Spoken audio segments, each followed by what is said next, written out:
There's a special kind of insult in the workplace. It's not a shout or an angry email. It's the quiet, passive-aggressive kind. The one that says, your time, your well-being, your basic human needs are worthless compared to my agenda. For me, that insult came in the form of a calendar invite, a meeting scheduled right in the middle of my protected, sacred, non-negotiable lunch break. They wanted to start a war? Fine. I had my strategy, my weapon of choice, and a plan that would bring down the entire department. One slurp, one chew, and one mouthful of revenge at a time. If you've ever felt invisible at work, if you've ever had a boss trample all over your boundaries, then this story is for you. Hit that like button, subscribe, and prepare to witness the most delicious, most chaotic, and most satisfying corporate takedown you've ever seen. This is a story about a man who just wanted to eat his lunch, and a company that made him a legend instead. Let me paint a picture for you. My name is Adam, and for the past 2 years, my life had a simple, unchangeable rhythm. Every single day, from 12 p.m. to 1 p.m., my calendar was blocked, not with a vague, unavailable, or mysterious appointment. It was blocked with a very clear, very firm lunch break. It was a time I desperately needed. You see, I'm not a breakfast person. A couple of cups of coffee, a bottle of water, and that's it until noon. By the time that clock hit 12, my stomach was a roaring, empty cavern, and my brain was ready to revolt. That hour wasn't just a break. It was a survival mechanism. For a long time, everything was fine. My old boss understood and respected it. But then, a few months ago, we got a new manager. Let's call him Gary. Gary was a walking stereotype of the newly promoted, power-tripping manager. He'd just climbed the corporate ladder, and now he was strutting around like he owned the building. He saw his promotion not as an opportunity to lead, but as a chance to prove his authority by micromanaging every waking moment of our lives. And my lunch break? That was the first boundary he decided to test. The first time it happened, I saw the invite pop up, Team Sync Up, Project Falcon. The time? 12:30 p.m., right in the middle of my lunch. I sighed, but I let it go. Maybe it was a one-time emergency, I thought. I grabbed a quick protein bar, ate at my desk, and logged on. The meeting was pointless. It could have been an email. I felt a knot of frustration twist in my gut, but I swallowed it down. But then it happened again. The next day, and the day after that, it was becoming a pattern. A quiet act of disrespect that was starting to feel like a deliberate challenge. The fourth time it happened, I'd had enough. I sent him a message. Hey, Gary, just a heads up, the 12 to 1 slot is my protected lunch break. Is there any way we can move this to a different time? His response was delivered with the kind of condescending tone that makes your blood boil. He looked me dead in the camera, a smirk playing on his lips, and said, "We all have to make sacrifices sometimes, don't we?"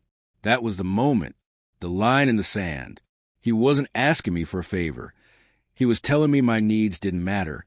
He was asserting his dominance, and he'd just given me permission to play his game. We all have to make sacrifices sometimes, he said.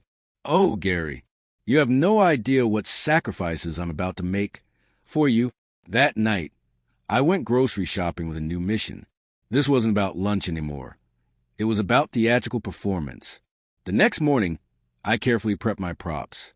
When the 12:30 p.m. meeting invite from Gary popped up on my screen, a slow smile spread across my face. I had a full plate of homemade spaghetti and meatballs, steaming hot and smelling heavenly. When the meeting started, I logged on with my camera and mic on.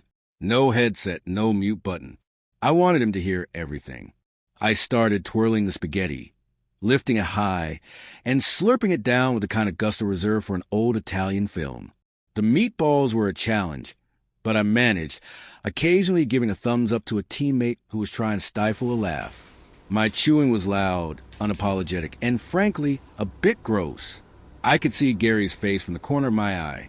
The initial smugness was replaced by confusion, and then a faint flicker of annoyance. But the story was just beginning. A few days later, another meeting appeared during my time. This time, I showed up with a bucket of sticky, saucy chicken wings. I bit into them, the sound of tearing meat and bones crunching amplified by my unmuted microphone. It was a beautiful symphony of rebellion. My teammates were holding back laughter, their faces buried in their hands.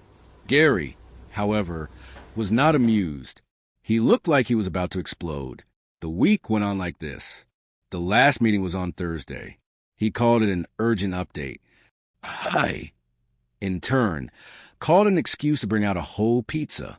I had it on a proper stand, pulling off slices, the cheese stretching for what felt like an eternity.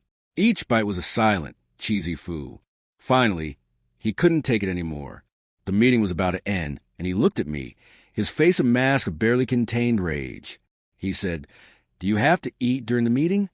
And my moment of glory arrived. I paused mid-chew, held up a slice of pizza, and with the most innocent, satisfied smile I could muster, I looked him in the eye and said, "We all have to make sacrifices sometimes." The silence that followed was a work of art. My teammates all but cheered. Gary's face went from red to purple, and he ended the meeting with a curt, "Thank you, everyone. That's all." The next week, for the first time in months, my calendar was clear, from 12 to 1. But the story didn't end there. I shared this little triumph online, thinking a few people would get a laugh out of it. And then the awards started pouring in. The Reddit community, those glorious, chaotic monsters, began a challenge.